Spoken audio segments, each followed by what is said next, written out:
Hello everyone, আসসালামু আলাইকুম। কেমন আছেন সবাই? আই হোপ সবাই অনেক ভালো আছেন।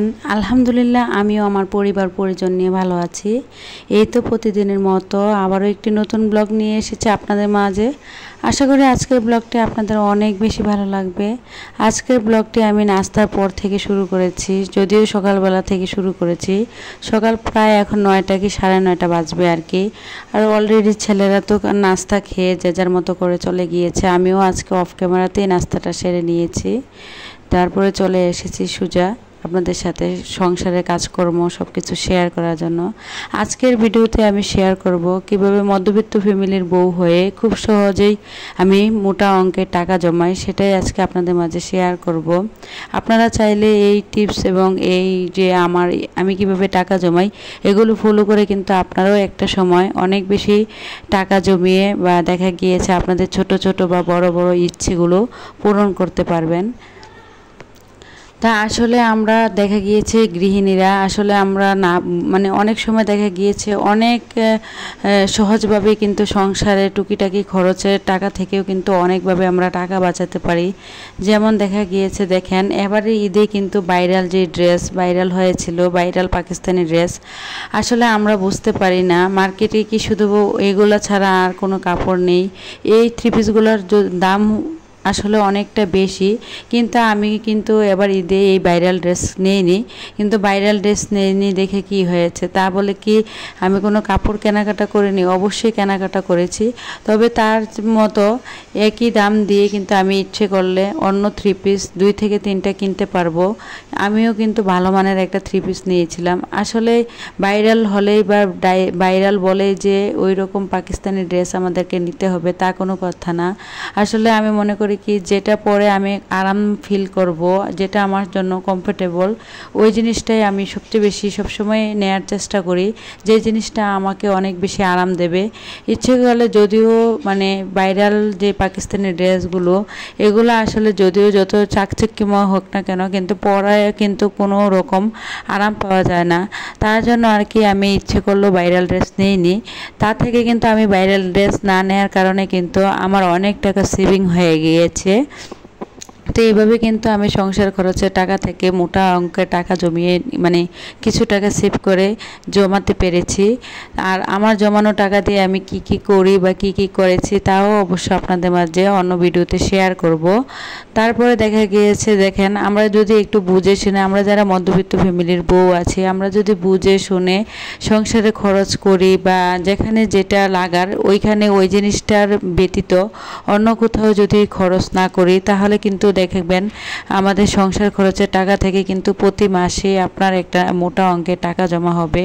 আসলে এই দুনিয়াতে টাকা ছাড়া কোনো কিছুই নাই, টাকা ছাড়া দুনিয়াটাই ফাঁকা। টাকা যার যত বেশি টাকা দেখবেন তার তত বেশি মান সম্মান সব কিছুই বেশি এই দুনিয়াতে। আর আমি মনে করি কি সকল কিছুর সুখের মূল্য হচ্ছে টাকা। টাকা থাকলে ভালোবাসা এই পৃথিবীতে টিকে থাকে, টাকা নেই কোনো ভালোবাসাও নেই, কোনো কিছুই নেই। মুরব্বীরা বলে না টাকা থাকলে নাকি বাঘেরও চোখ মেলে, সেই রকম একটা কথা। এখন বর্তমান যুগটা এরকম একটা পরিস্থিতিতে গিয়ে দাঁড়িয়েছে, ঘরে বাইরে যেখানেই যান না কেন টাকা ছাড়া আপনি ঘর থেকেও বের হতে পারবেন না। আমাদের দৈনন্দিন জীবনে যাই কিছু করি না কেন টাকার কিন্তু গুরুত্ব অপরিসীম। তাই আমি মনে করি কি মধ্যবিত্ত ফ্যামিলির আমার মতো যারা বউ আছেন তারা কিন্তু একটু বুঝে শুনে যদি আমরা সংসার খরচ করি তা থেকে কিন্তু অনেক টাকা সেভিং করা যায়।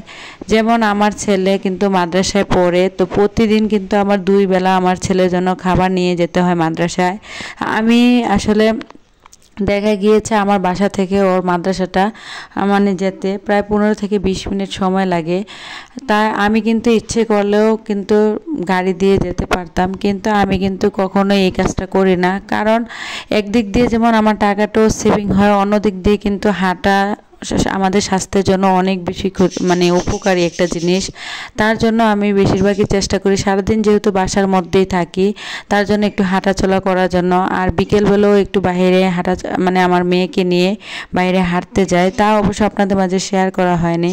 তাই আমি যখন আমার ছেলের মাদ্রাসায় খাবার নিয়ে যাই, যখন আমি নিজের পায়ে হেঁটে যাই, তখন কিন্তু আমি যেই টাকা দিয়ে গাড়ি ভাড়া দিয়ে যেতাম ওই টাকাটা কিন্তু আমার এক হিসেবে সেভিং হয়। আর অন্য দিক দিয়ে কিন্তু আমি হেঁটে যাওয়ার কারণে আমার কিন্তু শারীরিক দিক দিয়ে আমার কিন্তু একটা ব্যায়াম হয়ে যায়।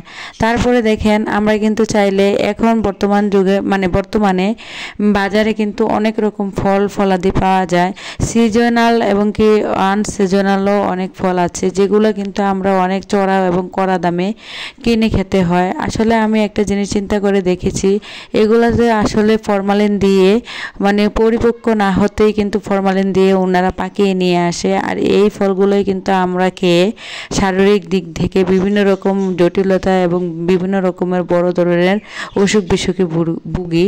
তার জন্য কিন্তু একটু বুদ্ধি খাটিয়ে যদি আমরা এই সিজনাল ফলগুলো অনেক দাম দিয়ে কিনে না খেয়ে, দেখে গিয়েছে যখন মানে একদম ফুল মানে একটা ফলের সিজন থাকে, ধরেন বেশ কিছুদিন পর যখন গাছের আম এবং কি কাঁঠাল পেকে যাবে তখন কিন্তু মানে পুরা মানে এগুলার সিজন থাকবে, তখন কিন্তু আপনি খুব কম দামেই কিন্তু এই ফলগুলা পেয়ে যাবেন। আসলে আমরা যদি একটু হিসাব করে বুদ্ধি খাটিয়ে চলি তাহলে কিন্তু প্রতি মাসেই আমাদের সংসার খরচের টাকা থেকে প্রতি মাসে কিন্তু একটা মোটা অঙ্কের টাকা আমরা জমাতে পারি। যদি আমরা এই ফলগুলো কড়া দামে না কিনে যখন প্রয়োজন তখন যদি কিনে খাই, তখন মানে তার থেকেও কিন্তু অনেক সময় আমাদের অনেক টাকা সেভিংস হয়।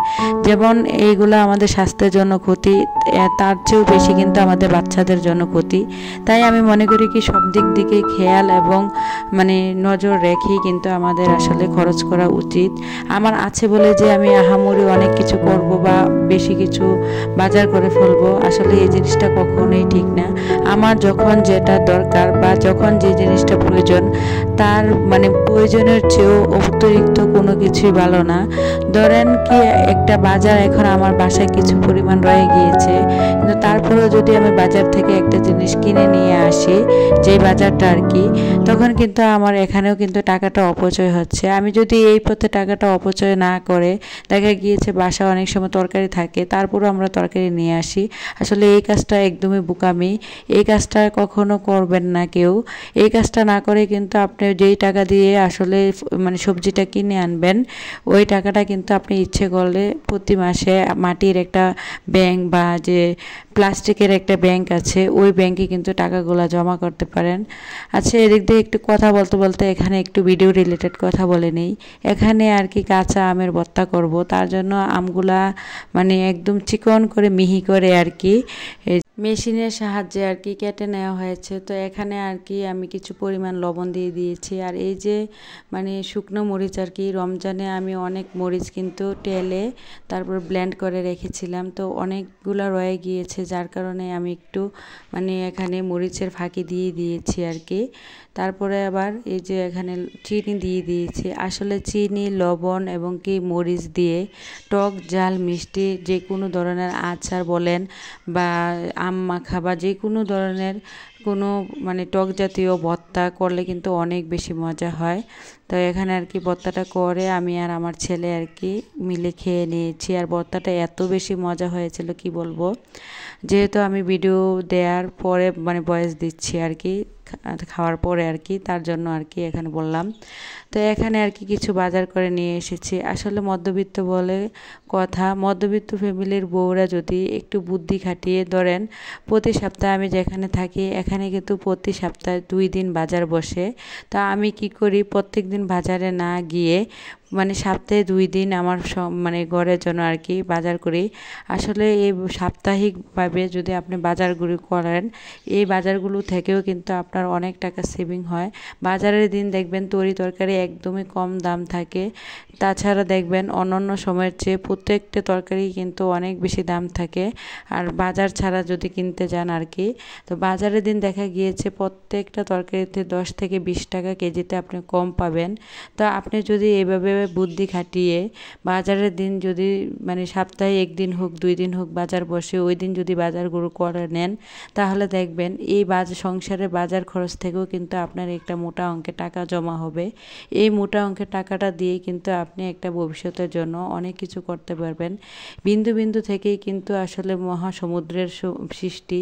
একটু একটু করে যদি আমরা টাকা ভবিষ্যতের জন্য জমিয়ে রাখি, একটা সময় দেখা গিয়েছে এই টাকাগুলোই কিন্তু বৃদ্ধ বয়সে আমাদের কিন্তু অনেক বেশি কাজে লাগবে। আমাদের জন্য কাজে না লাগুক, আমরা বেশিরভাগ কিন্তু আমাদের ছেলে মেয়েদের কথা চিন্তা করেই আসলে ভবিষ্যতের সঞ্চয়ের কথা চিন্তা করি, বা একটা সবসময় মানে কিছু পরিমাণ টাকা পয়সা জমিয়ে রাখার চেষ্টা করি। তো এই টাকাগুলো কিন্তু একটা সময় আপনার বিপদের দিনে অনেক বড় বন্ধু হবে। টাকা ছাড়া কিন্তু আসলে এই পৃথিবীতে কাছের মানুষগুলো, আপন মানুষগুলোও কিন্তু একটা সময় পর হয়ে যায়। তাই আমি মনে করি কি পৃথিবীতে সবচেয়ে বেশি মানুষের গুরুত্বপূর্ণ একটি জিনিস হচ্ছে টাকা। টাকা ছাড়া এই সমাজে আপনার কোনো মূল্য নাই। আপনি যত বড় শিক্ষিত বা ভালো মানুষ হন না কেন, আপনার টাকা নেই, আপনাকে কেউ এক পরিমাণও কিন্তু বিন্দু পরিমাণও কিন্তু দাম দেবে না। তাই আমি মনে করি কি মানুষের বাস্তব জীবনে সব কিছুর পাশাপাশি টাকা থাকাটা অনেক বেশি গুরুত্বপূর্ণ। আপনার যত যাই কিছু থাকুক না কেন, তারপরও আপনার কিন্তু টাকা থাকা অনেক বেশি গুরুত্ব। কারণ সমাজে যদি বাঁচতে চান মাথা উঁচু করে, বা ছেলে মেয়েদেরকে যদি মানুষের মতো মানুষ করতে চান, তাহলে অবশ্যই টাকার প্রয়োজন আমি মনে করি। তাই আমরা যদি মানে বর্তমানের ভবিষ্যতের কথা চিন্তা করে এবং কি ছেলে মেয়েদের কথা চিন্তা করে, দেখে গিয়েছি বৃদ্ধকালের কথা চিন্তা করে যদি এখন থেকে একটু একটু করে টাকা জমিয়ে রাখি, এই টাকাগুলোই দেখবেন একটা সময় আমাদের বিপদের দিনে অনেক বেশি বন্ধু হবে। এদিক দিয়ে কথা বলতে বলতে কিন্তু আমি দুপুরে রান্না করতে চলে এসেছি। এখানে আমার ছেলেদের পছন্দের আর কি ডিম দিয়ে টমেটো দিয়ে একটা মানে কি বলে এটাকে ভুলে গিয়েছিলাম আর কি, চাটনি। এই চাটনিটা আমার ছেলেরা অনেক বেশি পছন্দ করে। আর এখানে মিষ্টি কুমড়ো যেই মানে শাক এনেছিলাম, এই শাকগুলো কেটে নিয়েছি।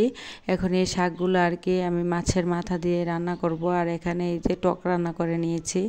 মানে এখন বর্তমানে তো বাহিরে প্রচুর পরিমাণে গরমের জন্য ঘর থেকে কিন্তু কোনোভাবে বের হওয়া যায় না।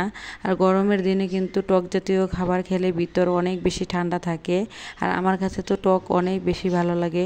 ইদানিং গরমের দুঃখে মানে কি বলবো, কোনো খাওয়া দাওয়া কোনো কিছুই কিন্তু একটু ভালো লাগে না, মুখে একদম মনে হয় রুচি নেই। তো এই দিক দিয়ে আর কি আমি একটু একটু করে আমার সবগুলো রান্না করে নিচ্ছিলাম। তো এখানে মশলাটা কষিয়ে নিয়েছিলাম আর কি মাছের মাথা দিয়ে, এই যে মিষ্টি কুমড়ো শাক রান্না করার জন্য। তো এখানে আর কি শাকটা রান্না করে নিচ্ছি।